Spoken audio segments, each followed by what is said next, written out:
everybody. I'm doing a short video today with some seat time. I know some of you have been asking me about getting a video in the interior, and here I am today. I know it's going to be short and sweet because it's 6 o'clock. We're going out for supper and going to buy some Christmas gifts, so I thought I'd seize the opportunity and take the Type R out. As you can see, I got some interior in here now, which is just wicked. It was missing the speaker cages. Got those. Got a roof liner. Got this in there. It's missing the, the caps. I still need to get the passenger side, which I totally forgot when I was getting the parts Integra apart. Got the A-pillars. Got all the seals. So she's coming along nice. I won't be getting a lot of light because it gets dark at like 5:30, so you're just gonna have to deal with what I can get. Hopefully it's enough. Hopefully the street lights light up the car enough, and hopefully you enjoy the video. This is the spot tonight. We come here on almost a weekly basis and get the barbecue poutine. So good.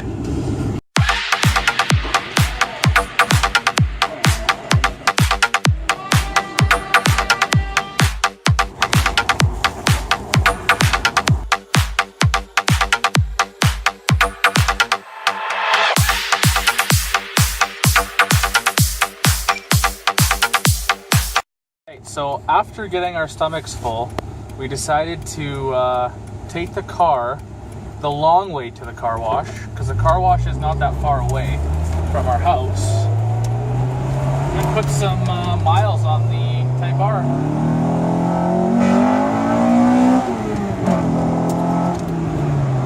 And this car's fun. This car's really fun. I got it anticipating that I was going to sell the damn thing, because I thought I was the farthest away anyone could be from a Honda fanboy, and I was basically going to get this thing, flip it, and make a buck off my seltzer. And that was the plan. I got this thing, drove it a few times, did some research on it, and I freaking love it. Especially now that it has an interior. I'm super stoked about that. I'm super stoked to drive it in the summer. There's a couple things I found out. This car was produced much more than I anticipated. I think there's around 20,000 units produced from 96 to 2001, I think.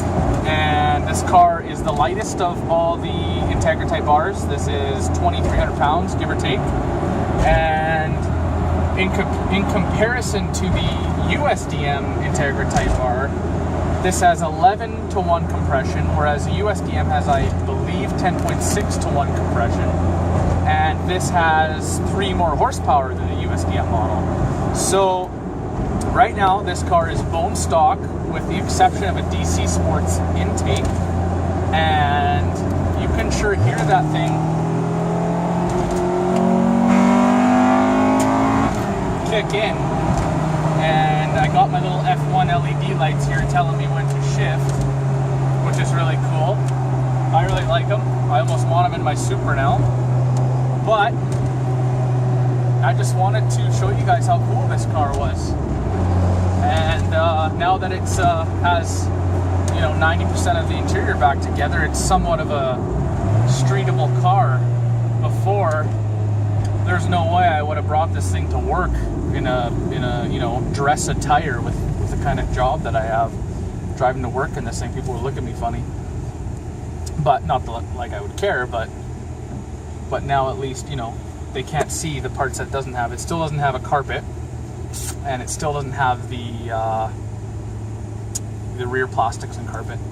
But that being said, a couple things that I hate about my particular Type R is the fact that it didn't come with an interior, and I wouldn't have cared if it came with it and I had to put it on. That's no big deal, but it didn't come with any part, so I had to source them myself. And that wasn't the easiest, but it wasn't the hardest either. And whoever owned this car before the previous owner, he took all the cool Type R parts off. And before anyone asks, it is a real Type R. It has the Type R DC2 plaque, the neochrome-ish looking plaque under the hood. And it is an authentic Type R.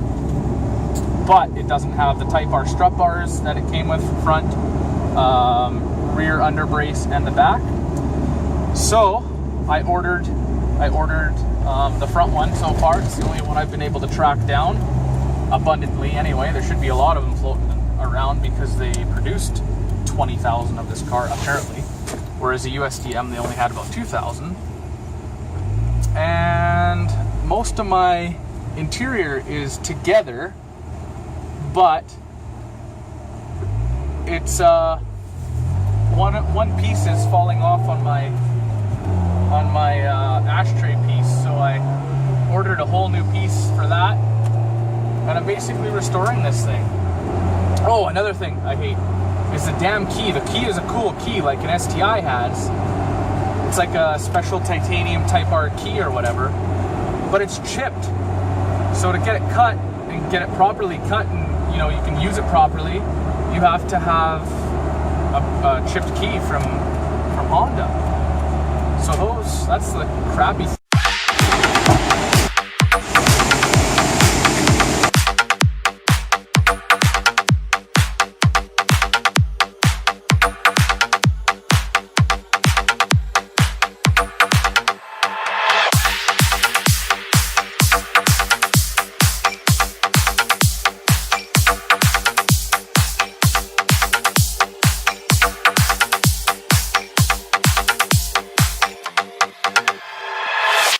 Off at the best of times, as always.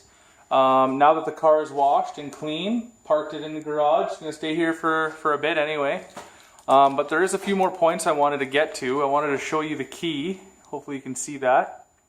That is the Type R key, and it is chipped apparently, so you can't just go to the store and get it cut. That being said, I wanted to finish off talking about how fun this car is, and I really think it's hard to beat the fun factor of this car in comparison with any other car sub 300 horsepower. I'm going to take this out, and this is going to be my race car for the weekends and daily in the summer, and that's going to be my Warrior when the engine's in.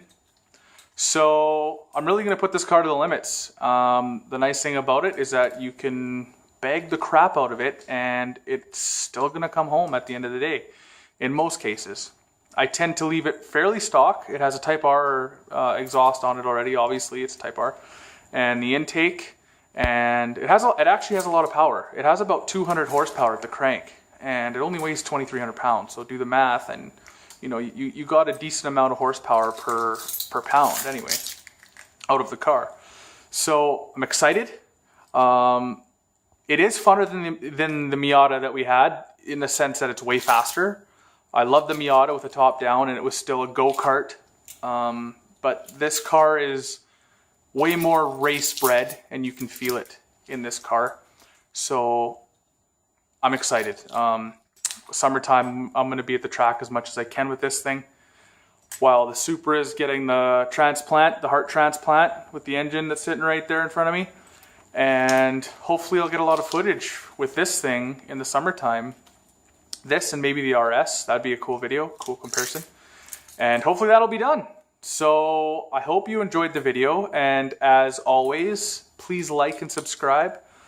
Hopefully a lot more content will be coming out. I plan on pairing with a buddy of mine who's pretty much a cinematographer, so get some good videos and get good effects out there, good editing. I'm alright, but it's not my everyday job. So again, hope you enjoyed the video. Bye for now.